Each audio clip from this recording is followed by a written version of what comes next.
So ordered. And Madam Speaker, I yield myself 1 minute. The gentleman is recognized. Madam Speaker, I rise today in strong support of H.R. 3755, the Women's Health Protection Act of 2021.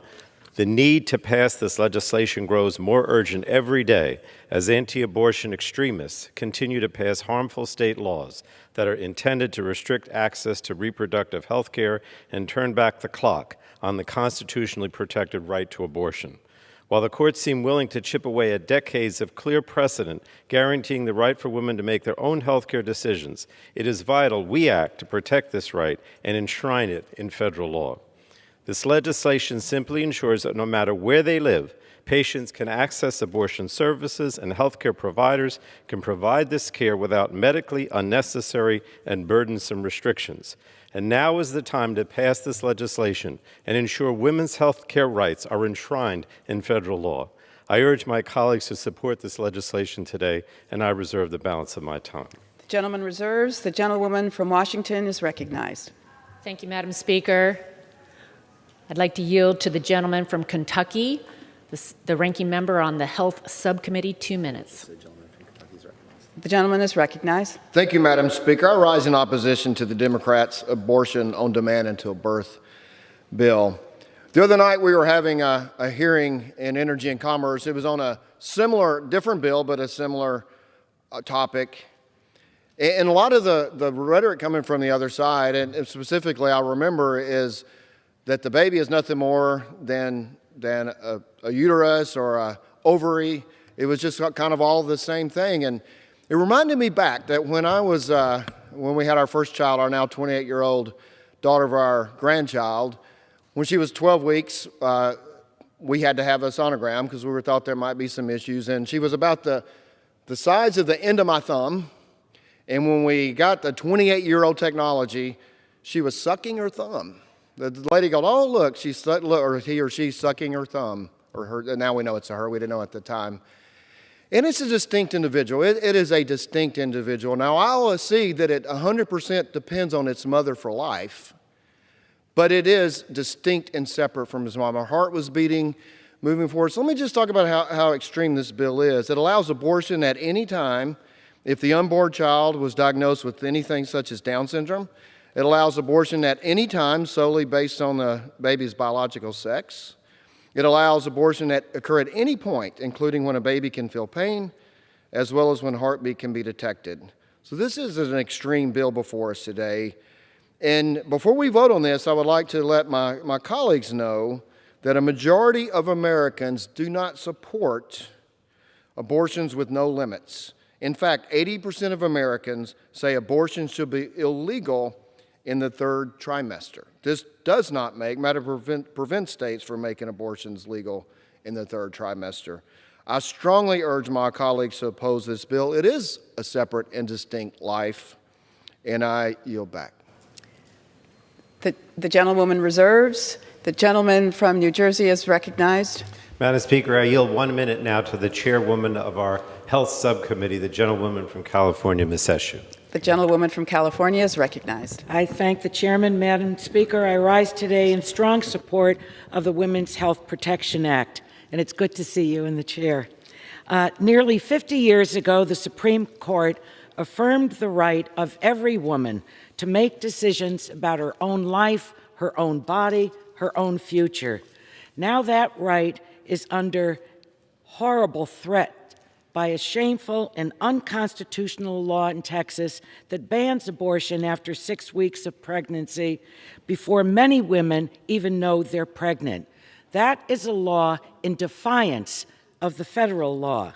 It turns private citizens into snitches to turn women in.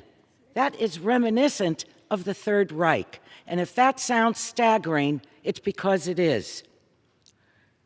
Every day, women in our country face deeply personal decisions of whether to continue their pregnancies. They should be able to make their own decisions, free from politicians' interference. The Women's Health Protection Act is exactly that.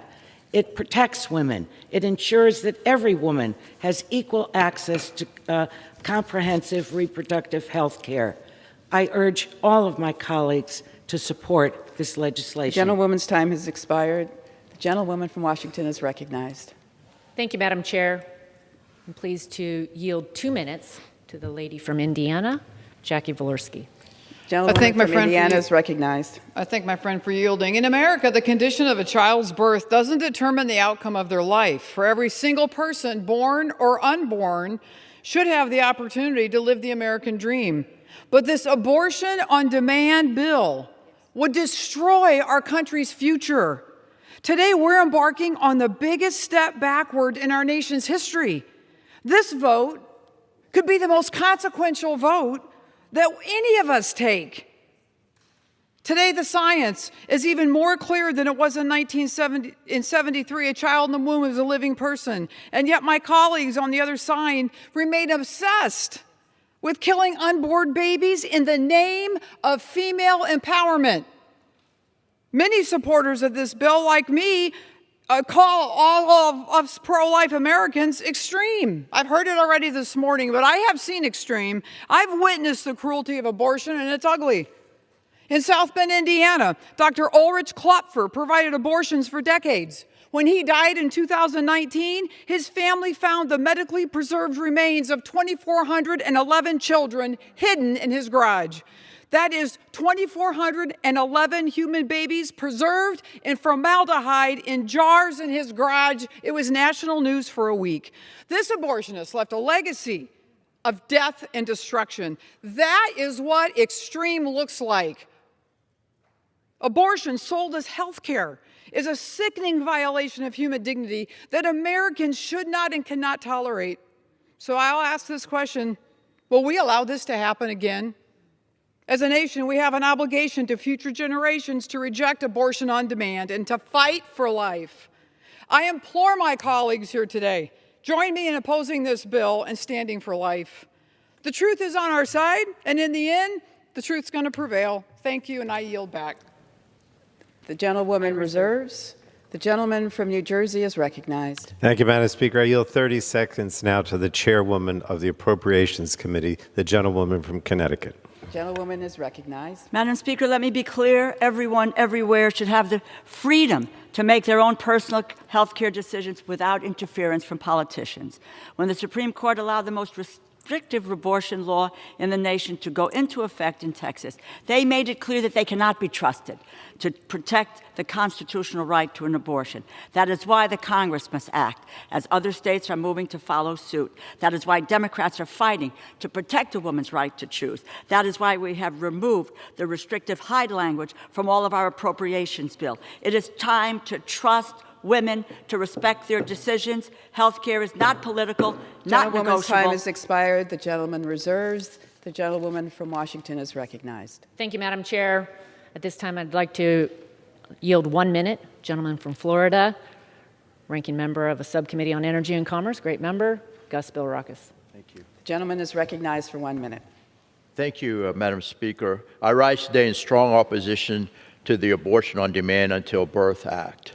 I have worked in Congress to promote a culture of life and remain supportive of measures that respect the sanctity of human life by encouraging alternatives to abortion, including counseling and pregnancy centers for women.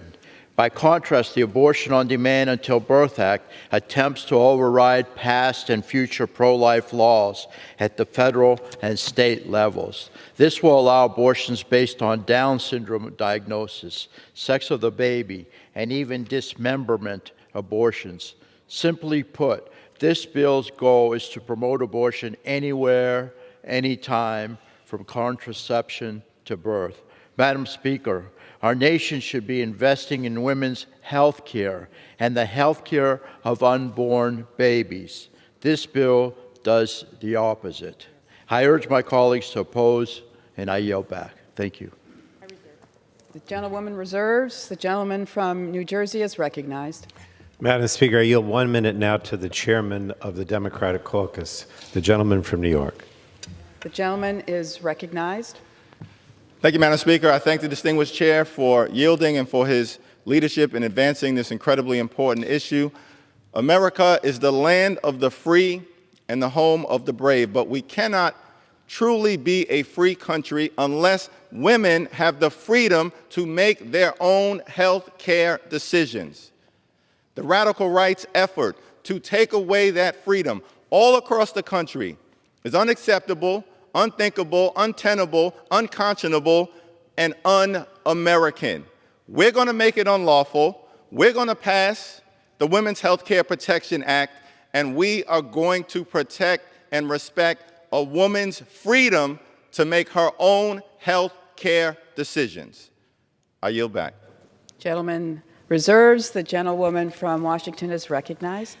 Thank you, Madam Chair. Pleased to yield to the lady from Missouri who has fought for life for so long, Vicky Hartzler. How much time? 1 minute. The gentlewoman is from Missouri is recognized for 1 minute. Well, thank you, Madam Speaker. So as a woman, as a mom, as a former teacher who worked with hundreds of teenagers and who loves each and every one of them, I rise in opposition to this bill, which isn't about freedom for women, it's about death for babies. And we are faced with multiple questions today. Is it okay to coerce a woman to have an abortion? Is it okay to send a 13-year-old girl home to perform a do-it-yourself abortion on herself without medical supervision? Is it okay for her to have this abortion without her parents even knowing? Is it okay to take a life of a baby just because it has Down syndrome? Is it okay to take a life of a baby just because it's a girl?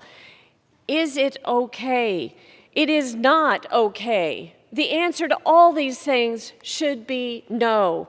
Yet this bill eliminates protections for women and girls facing coercion, neglect, discrimination. It endangers their health, and it ends the life of a living human being with a plan and a purpose from God and who deserves to live. We are here to defend the basic right to life, and I plead with my colleagues. The gentlewoman's time has expired. The gentlewoman reserves.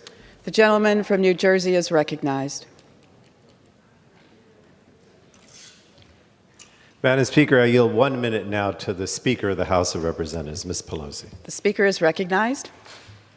Thank you very much, Madam Speaker. I thank the gentleman for yielding. Thank him for this leadership on this very important issue, and to all of our colleagues in this pro-choice House Democratic Caucus. This is the first time, Madam Speaker, that we've had a pro-choice Democratic caucus with a Democratic president, and the timing could not be better because of the assault that has been made on the constitutional rights of women in our country. Madam Speaker, coming to the floor today, I recall an experience of when I was in high school. Now, that was a long time ago. We were in a debate, extemporaneous debate situation, and you had picked something out of a hat and then speak to it.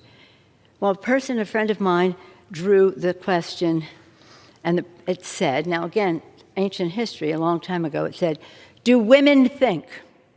That was the question that she had to speak to. Do women think? It seemed horrible at the time. It seems out of the question, beyond horrible now. Today, years later, it seems that there are some who wish to debate that question because the disrespect for women and their ability to determine the size and timing of their family and so many other things is disrespected in the action taken by the state of Texas. But even worse than that, because what do you expect? Even worse than that was the decision of this court, the Supreme Court of the United States, to embrace the horror of it all in terms of the legislation and what it did to remove the sanctity of private decision-making from women, but also that it gave an imprimatur to vigilantism.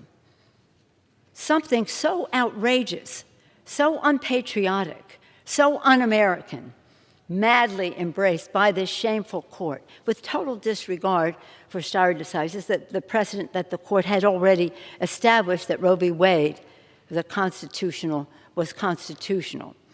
So today, I want to thank Judy Chu for her leadership, Congress in, Congress out, but now a majority and a president and the Democratic Senate by passing her leadership in introducing again and again and advocating the Women's Health Protection Act and we are standing on the side of women to defend their freedoms and to uphold this truth.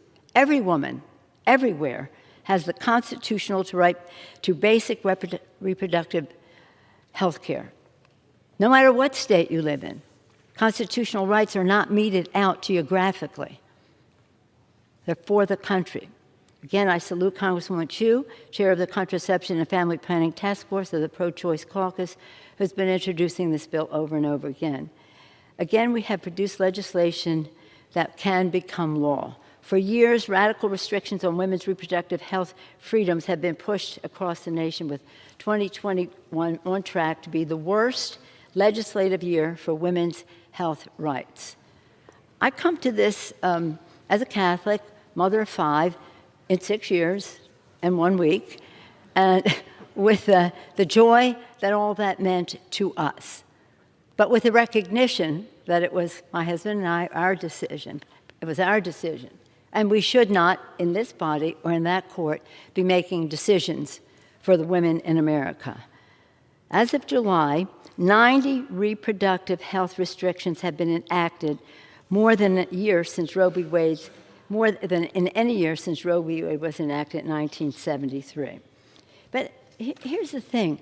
It's important for the women of America to know that as this impedes their right to make decisions, it also, the same forces at work don't want in vitro fertilization. Actually, even the state of Mississippi rejected that, their prohibition on that. Stand in the way of reproductive health and guidance in terms of family planning, birth control, and the rest. It's important for American women to know what we are up against when it comes to intrusion into the privacy of a family's life. You would think of how they're so averse to governance in any way, they wouldn't be so bullish about going into people's private lives in the way that they do. What the Supreme Court did was cowardly, a cowardly, dark of night decision, and to allow that bill to go into effect. How could it be? Because it was a decision. The court made a decision, but the Republicans in Congress and the then president made a decision to, in a way that was almost shameful, make sure that so many justices on the court, they'll say shameful because the last one, which they railroaded through, while opposing the review of a Democratic president's suggestion a few years earlier, saying they didn't have enough time, a year. They had enough time, a month. We know that it's, I just want to say this about Roe. In Roe, the Supreme Court held that the personal liberty is protected by the Constitution, which the court had recognized as extending to decisions relating to marriage, procreation, contraception, family relations, child rearing, and it's broad enough to encompass a woman's decision whether or not to terminate her pregnancy. SB 8 is extreme, banning abortion for most women before they even know. Sometimes I wonder if they don't need a lesson in the birds and the bees. But again, I just want to go to this point. SB 8 unleashes one of the most disturbing, unprecedented, far-reaching assaults on healthcare providers and on anyone who helps a woman in any way access an abortion by creating a vigilante bounty system that will have a chilling effect on the provisions of any healthcare services. And what's next? What's next with these vigilantes and their bounty system? Okay, so my colleagues, I associate myself with their remarks on all of this because they bring so much knowledge of the Constitution, knowledge of the history of since 1973, and even studying it before. Diana DeGETTE, the chair, one of the co-chairs of the caucus, fought this issue in the courts and won, fought it in the court of public opinion, fought it in the Congress of the United States. She and Barbara Lee and Jan Chuk, so many, and of course Judy Chu, so many of our women have taken the lead on this. But again, although we're about a third of our caucus, more than a third of our caucus our women, our male colleagues, have been very strong on this as well. Therefore, we will have today a vote for women, a vote for respect for women, a vote for decency, a vote for pride in our Constitution and in our women. And with that, I yield back the balance of my time. Gentlewoman yields. The gentleman from New Jersey reserves. The gentlewoman from Washington is recognized. Thank you, Madam Speaker. I rise today praying that this House will be defenders of truth, humility, and justice. I rise today in strong opposition to 3755. The Abortion on Demand Until Birth Act is extreme. Abortion for any reason, at any stage of pregnancy, until birth is not the will of the American people. I spoke with a pediatric cardiologist just this week who shared with me what's possible today. It's just amazing because of technology what is possible. We all know that we can look into the womb and see the development of the baby day by day, week by week. This cardiologist told me that, today doctors perform prenatal surgeries and treatments to save lives. He said doctors can perform surgeries on 20 different organs. That wasn't possible in 1973 when Roe v. Wade was decided. In fact, the first successful fetal surgery wasn't until 1982. Many decades later, look how far we've come. Science has evolved. It's my hope that we will learn from this and come to reject abortion because it is inhumane. It's not following the science. It doesn't reflect the latest research or modern medicine. Abortion is the sharpest, soul-searching question before us as a nation. This question pierces every heart. People have strongly held beliefs and stories, and both sides are guilty of dismissing one another. For those of us who stand for life, we must do a better job of listening and loving. Fear and despair is only leading to more arguments, anger, discord, and insecurity. For me personally, I've never had an abortion. But I gave thoughts in my younger years as to what I would do if I found myself pregnant and alone. It would have been a desperate situation. I can imagine abortion seeming like an easy solution. It breaks my heart, though, to think that anyone who would consider abortion as their only option or the best option. Growing up, I was not much of a baby person. I was 35 and single when I was elected to Congress, and I didn't even know if being a mom was part of my future. Today, I can testify that bringing a new life into the world is the most amazing thing ever. It's the best part of life. We have two daughters and a son, Cole, Grace, and Bryn. Cole, now 14, was born with the most common chromosome abnormality. It's called Down syndrome. And when he was born, the doctors gave us a long list of challenges and heartache, chances for heartache. I understand the uncertainty. I understand the fear. But I couldn't imagine my life without Cole. His life is worth living. Yet in this debate, Down syndrome has been at the forefront. Just yesterday, a woman named Heidi with Down syndrome lost her court challenge against the British government over its law allowing abortion up until birth for babies with Down syndrome. This cannot become America's future, where we cherish life, liberty, and the pursuit of happiness for all. Like in the UK, the bill before us is discriminatory. It allows for abortions based on a baby's sex, race, disability. It would override counseling requirements that protect women for coercion from people who have abused them. It would prohibit laws designated to protect against sex trafficking and the exploitation of young girls and women. And it would weaken protections for medical professionals who have religious objections to abortion.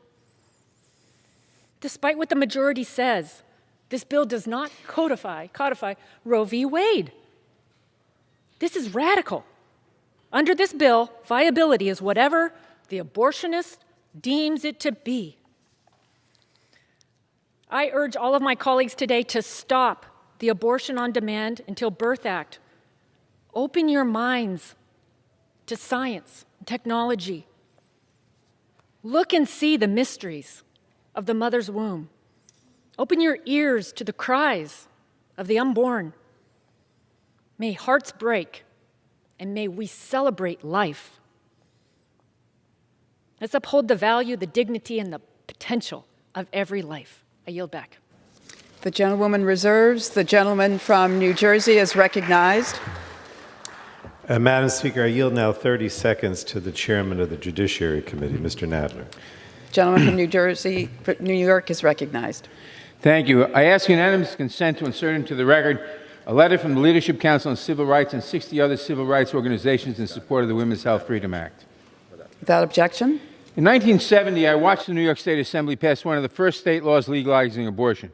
If you had told me then that 51 years later, I would be standing on the House floor still fighting for women to have the right to make their own decisions about their own lives, their own health, and their own families, I would have called you crazy. We must pass this bill today to end this decades-long war on abortion and on women's underlying freedom to control their own lives. I urge all my colleagues to stand up for freedom, stand up for abortion, stand up for bodily integrity, and vote yes on this bill. I yield back.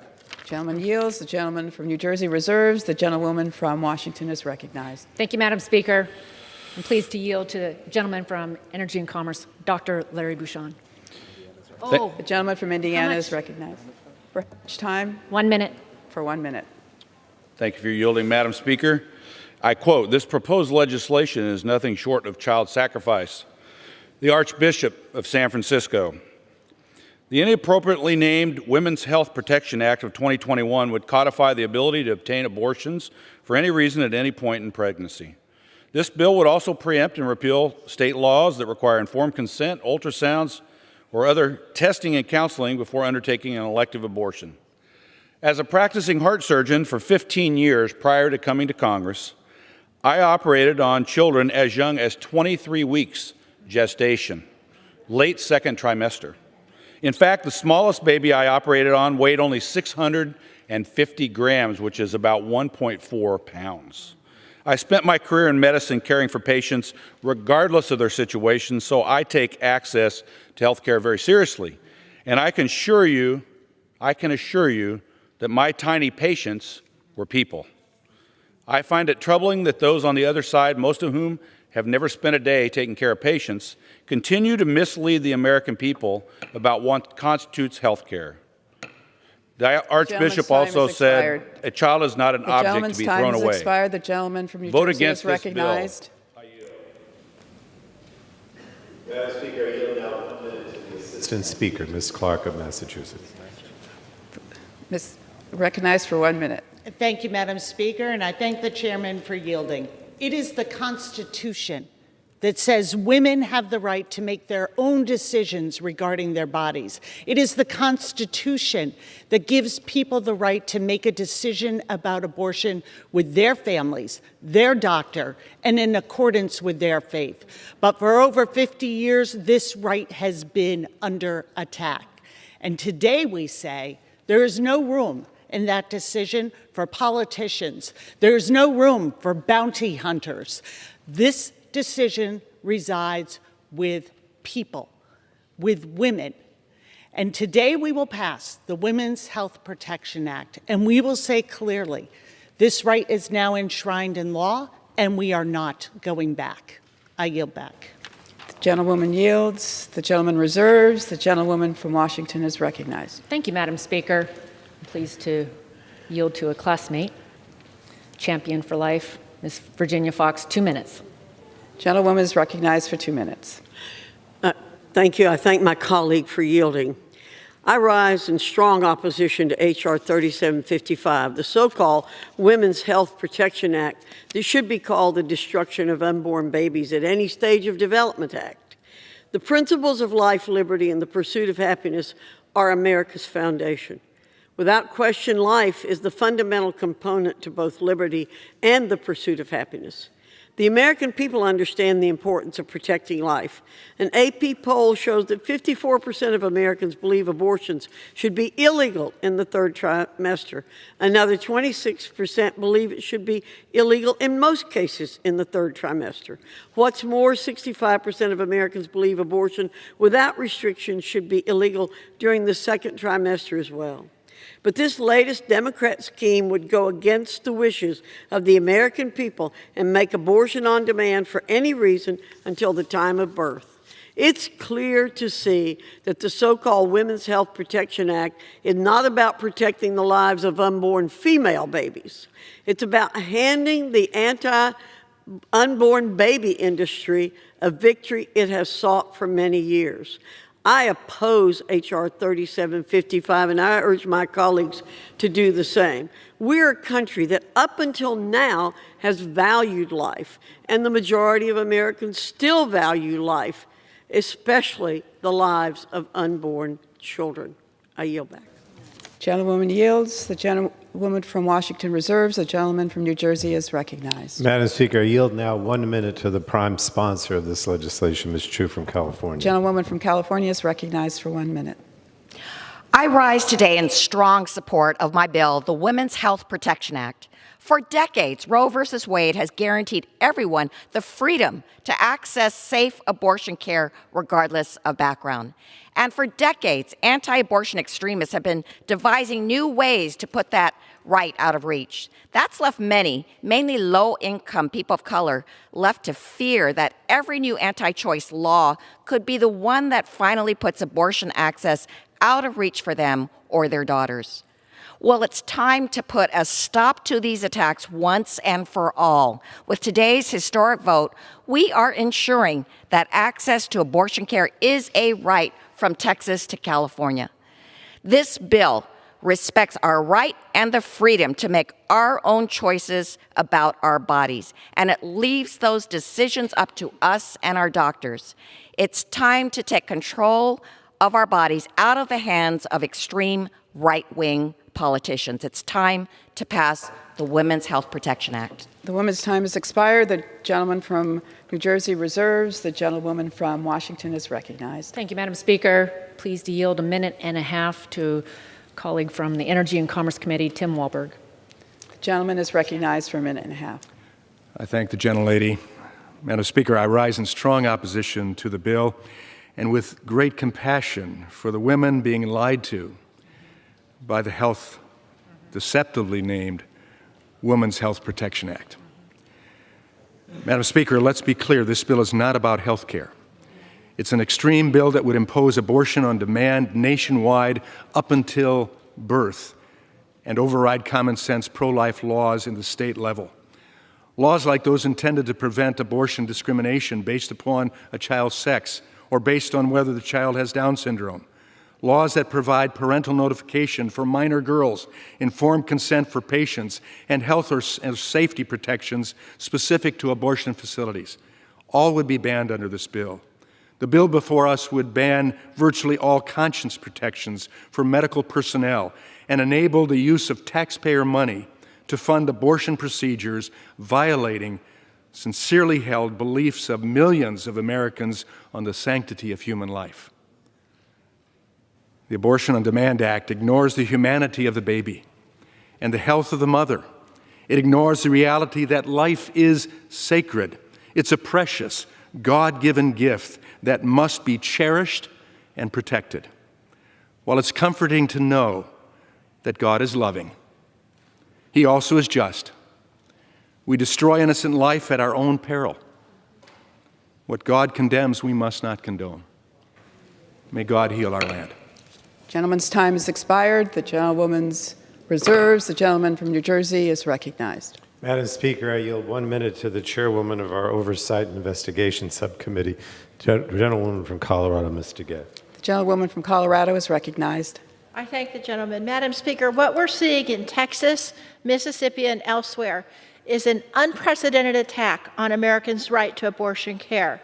It's a systemic effect by politicians who want to roll back the clock on women's health care freedom in this country. To those who continue to rehash the same outdated arguments that would put their own personal beliefs on millions of women, and they say it's somehow good for America, I say, save your breath. It's not. And for these overheated claims that are being made today on this floor and the rhetoric, I say that's simply not the case. Madam Speaker, let me suggest a different paradigm that protects the full range of women's health care freedom in this country. I'll decide what happens to my body, and you decide what happens to yours. I'll decide what's best for my health and my life, and you decide what's best for yours. What's at stake in this fight is not some frivolous benefit. It's the fundamental right of women across the country to gentlewoman's decide. time is Vote expired. yes on this important bill. The gentleman from New Jersey reserves. The gentlewoman from Washington is recognized. Thank you, Madam Speaker. Pleased to yield to the lady from Tennessee, champion for life, Diana Harshberger. Gentlewoman from Tennessee is recognized 2 for minutes. how long? 2 minutes. For 2 minutes. Thank you. Thank you, Kathy. Madam Speaker, I rise today to oppose the unconscionable Abortion on Demand Until Birth Act. As a mother and a grandmother of 2 precious grandsons, I'm sickened by the attempt to allow abortions on demand until birth. As a pharmacist, I've seen countless women who struggle with infertility issues. All they ever wanted was to be able to give birth and to have and to hold those precious children of their own.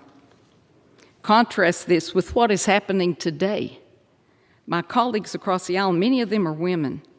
They're trying to make it easier to abort for reasons like bad timing or inconvenience. And under this law, every state will be a late-term abortion state where abortions can be performed until birth for any reason with no accountability or protections for women. This is heartbreaking to me. And it's heartbreaking to all of the women I've helped overcome fertility issues over the years. I've talked to many women who have had abortions. Most of them think about that baby they aborted every day. What would their baby look like? What would their baby have grown up to be? Whom would they have married? How many children would they have had? How could that unborn baby have affected our country or our world? There is such a sorrow that follows these women post-abortion. I want those women who have had abortions to know this. Nothing is wasted. And there is forgiveness from a loving God. And they can make a difference today, even now, by praying. I'll continue to advocate on behalf of the right to life. I believe it is a moral and a God-given responsibility that we protect these treasured trusts from heaven. I urge my colleagues to join me in voting no on this unmerciful and unthinkable bill. The sanctity of human life depends on it, and I yield back. Gentlewoman yields back. The gentlewoman from Washington reserves. The gentleman from New Jersey is recognized. Madam Speaker, I yield 1 minute to the gentlewoman from Illinois who chairs our Consumer Protection Subcommittee. Gentlewoman from Illinois is recognized for 1 minute. I rise in strong support of the Women's Health Protection Act that will end the horrifying state-level attacks on abortion access. The Texas law actually bans, would encourage vigilantism and criminalizes anyone who would even help someone to get an abortion. But Texas is not alone. Abortion is health care. This is a pro-choice country, a pro-choice nation. Women can make the decision to have a child or not have a child. It is about bodily autonomy. And I want to be very clear. Roe v. Wade was not the beginning of women having abortions. It was the end of women dying from abortions. And I would urge my colleagues to vote in favor of this legislation and to say no to harming Gentlewoman's time has women. expired. The gentlewoman from Washington is recognized. Thank you, Madam Speaker. I'm pleased to yield 1 minute to a champion for life, Greg Pence. Thank you, woman. Gentleman is recognized for 1 minute. Thank you, Madam Speaker. One word, heartbreaking. This legislation my Democrat colleagues are trying to enact is just plain old heartbreaking. History will not look kindly on this abortion-on-demand legislation. Let me be clear, this is not about health care. This goes far beyond the guise of health care. This, in fact, is infanticide. A society is judged by how they treat the most vulnerable among us by God, and God will judge us. That is why we must always stand for life, both the born and, of course, today we're talking about the unborn. As a father of 4, a grandfather of 8 with 1 on the way, protecting life will always be my priority, and I urge a no vote on H.R. 3755, and I yield back. Gentleman yields. The gentlewoman reserves. The gentleman from New Jersey is recognized. Madam Speaker, I yield now 1 minute to our Democratic Majority Leader. Gentleman is recognized for 1 minute. I thank the chairman for yielding. This is a serious issue. Some would say it's an issue about freedom, about individual integrity, as to who make choices. I hear a lot about freedom, about government not interfering. Madam Speaker, millions of women across our country and the men who stand with them are in shock and outrage at the new law in Texas and the Supreme Court's refusal to block it from taking effect. Texas Senate Bill 8 bans any abortion after 6 weeks. That is, of course, before most women know that they're pregnant. It includes no exceptions for rape or incest. What do you think the psychological impact on the health of a woman is if you don't think this is about the health of women?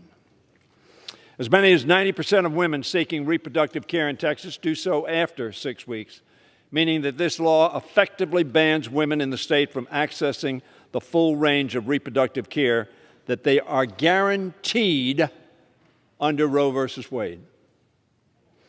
Now, my presumption is, of course, most speaking against this are not for and didn't support and would like to see repealed Roe v. Wade. Also deeply disturbing is the way Senate Bill 8 is enforced.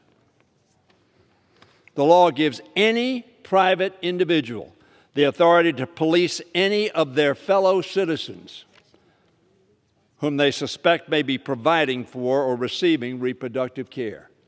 How draconian, how communistic, how authoritarian such a scheme is. This vigilante system is at odds with the values of American democracy, reminiscent of the kind of tactics previously used behind the Iron Curtain and still employed by totalitarian regimes. The bill before us today would enshrine in statute the rights women are guaranteed under Roe v. Wade, that the majority of Americans support at a time when they are increasingly under attack.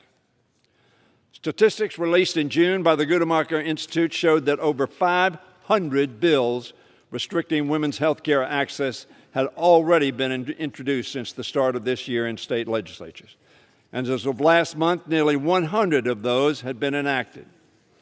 The policies enacted by SB 8 and similar measures in other states under Republican control not only have the effect of eliminating access to reproductive choice, but also to a range of life-saving health care services for women, particularly for low-income women. This will probably not affect many wealthy women who can get in their car or get on the airplane and go wherever they might go. So this is opposition to this directly discriminatory to women of less means to their health care. These range from cancer screenings to prenatal visits, from treating injuries to referring patients to counseling after trauma like sexual assault. According to the Center for Reproductive Rights, nearly 90% of American counties do not have a single reproductive care provider. For many women, the health clinics that provide these services are their primary source of health care. Measures like SB 8 are forcing many of these clinics to shut down. Our country ought to be working to expand these resources for women, not make the health care harder to access. We know that SB 8 and similar laws being enacted across the country will not stop women from seeking the full range of reproductive care. You know that. Back to the hangar, perhaps, and the death of scores, thousands, perhaps, of women who see no alternative. The Women's Health Protection Act is a necessary response to Republicans' efforts to make it harder for women to access health care across the country. Thank you, Judy Chu, for leading this effort. And I'm grateful for Congresswoman Chu's authoring this legislation and championing this cause. I'm the father of 3 daughters, the grandfather of 2 granddaughters, and the great-grandfather of 3 great-granddaughters. I frankly do not want any of us making decisions for their health care. Democrats are committed to taking action to secure Roe v. Wade and to protect women's access to reproductive health care no matter where they live. The Women's Health Protection Act is a critical step in securing that ability for millions of American women, and I urge my colleagues to support it and yield back the balance of my time. The gentleman yields. The gentleman from New Jersey reserves. The gentlewoman from Washington is recognized. Thank you, Madam Chair. Such a sad day. It's beautiful outside, sun shining. I'm pleased to yield 2 minutes to Michelle Fischbach, champion for life. Thank you. Gentlewoman is recognized. And Madam Speaker, I want to thank my colleague from Washington for yielding me the time. And we hear a lot of talk coming from the other side about this Texas law, but I want to talk about the law that we have, the legislation that we have in front of us today and what effects that will have. Madam Speaker, it should be called the Abortion on Demand bill because it does nothing to protect women's health. Rather, it supersedes states' rights and makes any protection for women and unborn children illegal. This bill will override countless protective state laws like parental notice, clinic regulations, and informed consent before an abortion. The Abortion on Demand Act would not only strip states of their rights to protect women and babies, but it would also strip away a parent's right to be involved and informed on their child's health and well-being. What about protecting minors? Would states be allowed to ensure parental involvement or even notification? The answer is, of course, no under this legislation. In fact, it is just the contrary. The bill strips all of these protections provided by state laws. One of my highest priorities as a member of Congress is protecting the right to life for all innocent life from conception until natural death. This bill is a shameful attempt to override states' rights and codify widespread abortion on demand in this country. Thank you, Madam Speaker, and I yield back. The gentlewoman yields. The gentlewoman reserves. The gentleman from New Jersey is recognized. Madam Speaker, I yield 1 minute to the gentlewoman from New York, Ms. Rice. The gentlewoman is recognized for 1 minute. Madam Speaker, the extreme abortion ban in Texas makes it clear we need a federal law that protects the right to abortion. The Texas ban is not the first to attempt to eliminate abortion access across this country, and it will not be the last. Every year, the attacks on reproductive health get worse, and we know these attacks are not about the sanctity of life. If they were, Republicans would be wearing masks, they'd be promoting the vaccine, and they would be championing our child care policies that have lifted millions of children out of poverty. We know what the true agenda is. It's about controlling women and taking away their God-given right to make decisions about their own body. As the Supreme Court prepares to consider a case that will directly challenge Roe v. Wade, Congress needs to take action. Now is the time to pass the Women's Health Protection Act and protect abortion access for every single person across this country. Thank you, Madam Speaker, and I yield back the balance of my time. The gentlewoman yields. The gentleman reserves. The gentlewoman from Washington is recognized. Thank you, Madam Speaker. Continuing to celebrate life, the biggest champion of all, Chris Smith, for 30 seconds. Gentleman is recognized. For the first time ever by congressional statute, this legislation would legally enable the violent death of unborn baby girls and boys by dismemberment, decapitation, forced expulsion from the womb, and deadly poisons for any reason until birth. This bill will nullify every modest pro-life restriction ever enacted by the states, including women's right to know laws in 35 states, parental involvement statutes in 37 states, pain-capable unborn child protection laws in 19 states, waiting period laws in 26 states, and more. This bill constitutes an existential threat to unborn babies. Gentleman's time has expired. The gentlewoman reserves. The gentleman from New Jersey is recognized. Madam Speaker, I yield 1 minute now to the gentlewoman from Washington, Dr. Schreier. Gentlewoman is recognized. Thank you, Madam Speaker.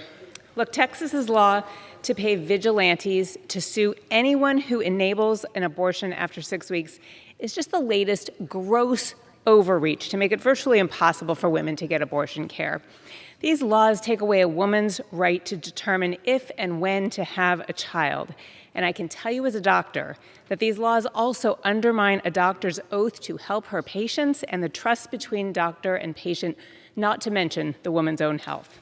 It is long past time to stop states from putting up absurd roadblocks with no medical justification, like hallway size, arbitrary waiting periods, unnecessary vaginal ultrasounds, government-scripted propaganda, and hospital admitting privileges for procedures that don't require a hospital. This bill blocks states from putting up these barriers to care. As the only pro-choice woman doctor in Congress, I urge my colleagues to join me in protecting a woman's right to legal, safe abortion, no matter where she lives, by supporting the Women's Health Protection Act. Thank you, and I yield back. Gentlewoman yields. The gentleman reserves. The gentlewoman from Washington is recognized. Thank you, Madam Speaker. I'm pleased to yield 1.5 minutes as we continue to celebrate life. Lisa McLean. Gentlewoman is recognized. Thank you, Madam Speaker, and thank you, Kathy, for your diligent effort to save the lives of unborn children. And that's really what this bill is about, is saving the lives of unborn children. For all of us that have children, grandchildren, great-grandchildren, this is about them and their rights. I hear us talking about our rights, but what about their rights? Don't they have a right? Because they have no choice. So thank you for being their voice. But I rise today to speak the truth. I want to talk about the truth, which doesn't happen much. This act is titled the Women's Health Protection Act, more properly titled Abortion on Demand Act. Stop hiding behind Texas. Stop hiding behind women's right. The majority has chosen once again to lie to the American people about what this legislation is about. This bill has nothing to do with women's health. This bill is about infanticide. To my Democratic colleagues, if you're in support of infanticide, just say it. You don't need to sugarcoat it. Just say it. To my Democratic colleagues, if you are in support of killing a child for any reason, you wanted a boy, but it's a girl, well, we'll just get rid of it. Try again. Just have the courage and the guts to say it. If you're in support Gentlewoman's time has expired. Thank you, Gentlewoman reserves. The gentleman from New Jersey is recognized. Madam Speaker, I yield 1 minute now to the gentlewoman from Massachusetts, Ms. Trahan. Gentlewoman is recognized. Thank you, Madam Speaker. My generation and every generation of women after us has grown up with the freedom and the security under Roe v. Wade. Well, today those protections are under attack from lawmakers and activists, many of whom have never had to make the tough personal decisions about family planning or about the health of a pregnancy. Well, those attacks have been successful, and it's chilling as a mom of 2 young daughters. Roe is on the verge of elimination, and millions of women are rightly terrified of what that means for their bodily autonomy and the future of reproductive care, even beyond abortion. Today, we're going to pass the Women's Health Protection Act because we know that no one can be more trusted to make the best health decisions for themselves than women. The government should not have a role in that choice. And I reject the hypocrisy on the other side of the aisle that suggests otherwise. Please, join us in passing this critical legislation and protecting reproductive rights, protecting the freedom of women to decide. If not for the people you represent, then for the women in your lives. Thank you, Madam Speaker. I yield back. The gentlewoman yields back. The gentleman reserves. The gentlewoman from Washington is recognized. Thank you, Madam Speaker. Pleased to yield a minute to Champion for Life, Dave Swikert. Gentleman is recognized for a minute. Thank you, Madam Speaker. This is one of those moments, I'm actually behind the microphone to say thank you.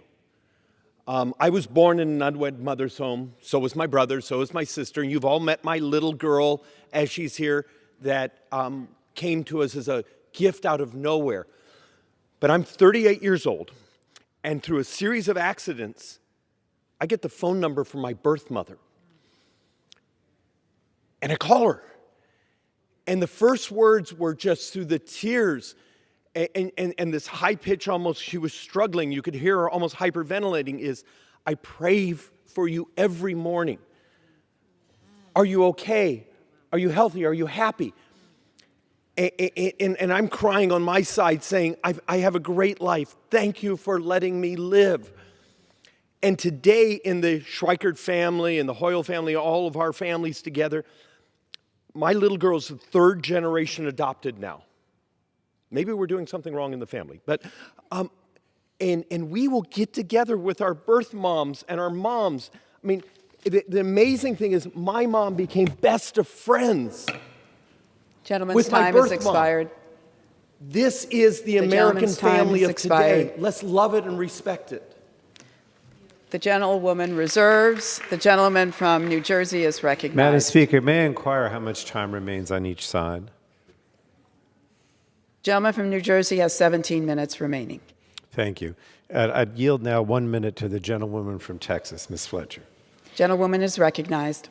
Thank you, Madam Speaker. I rise in support of the Women's Health Protection Act. As an original co-sponsor of the bill, I thank Representative Chu for her leadership on this important bill.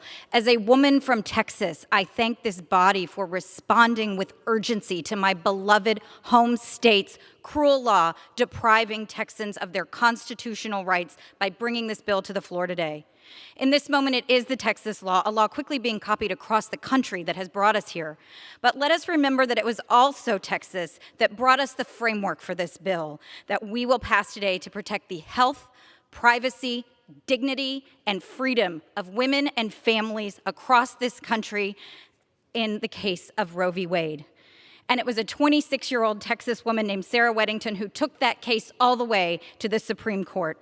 Texas women have fought and will continue to fight for the rights that we protect here today. I am proud to be one of them and to vote in favor of this bill. Thank you, and as I yield back, I seek unanimous consent to submit a letter for the record from NARAL Pro-Choice America. Without objection, so ordered. The gentleman from New Jersey reserves. The gentlewoman from Washington is recognized. I reserve. The gentlewoman reserves. The gentleman from New Jersey is recognized. Madam Speaker, I yield now 30 seconds to the chair of the House Oversight and Government Reform Committee, Ms. Maloney. The gentlewoman from New York is recognized for 30 seconds. Madam Speaker, our constitutional rights are under attack. We must pass the Women's Health Protection Act to firmly establish a statutory right to abortion care in every community across our country. Our rights are no longer being chipped away. They're being bulldozed into the ground. We must act now before it's too late. I urge a yes vote. I thank our chairman for his extraordinary leadership on this issue. and I yield back the balance of my time. Gentlewoman yields. The gentleman reserves. The gentlewoman from Washington is recognized. Thank you, Madam Speaker. I reserve. Gentleman reserves. The gentleman from New Jersey is recognized. Madam Speaker, I yield now 30 seconds to the gentleman from Texas, Mr. Doggett. Gentleman is recognized. Let freedom ring has been replaced by Texas Republicans with let vigilantes hunt. Neighbor spying on neighbor, $10,000 bounties on a driver, a physician, anyone who offered counsel, so invasive that an Arkansas convict has now sued a San Antonio physician. Mandatory motherhood, even in cases of rape and incest, with Republicans targeting only the survivors who are seeking health care. Protect the fundamental right of choice. Reject this narrow-minded, unconstitutional, Republican, power-hungry, vigilante injustice, and join us next Saturday at the Women's March for Freedom at the State Capitol. Gentleman, in his Austin. time has I yield expired. back. The gentleman from New Jersey reserves. The gentlewoman from Washington is recognized. Thank you, Madam Speaker. I reserve. Gentlewoman reserves. The gentleman from New Jersey is recognized. I yield now 30 seconds to the gentlewoman from California, Ms. Lee. Ms. Lee, the gentlewoman is recognized for 30 seconds. Thank you, Madam Speaker. I rise in strong support of H.R. 3755. And as co-chair of the Pro-Choice Caucus, I'm a proud original co-sponsor, and I want to thank my good friend and Congresswoman Judy Chu for her persistent leadership. Also, Chair PALLONE and the Speaker for bringing it to the floor. Make no mistake, people deserve the freedom to control their own bodies, lives, and futures. We must protect the right to access abortion to ensure that it is available and affordable. Now, I remember the days of back alley, unsafe abortions. We cannot and we will not go back to those days.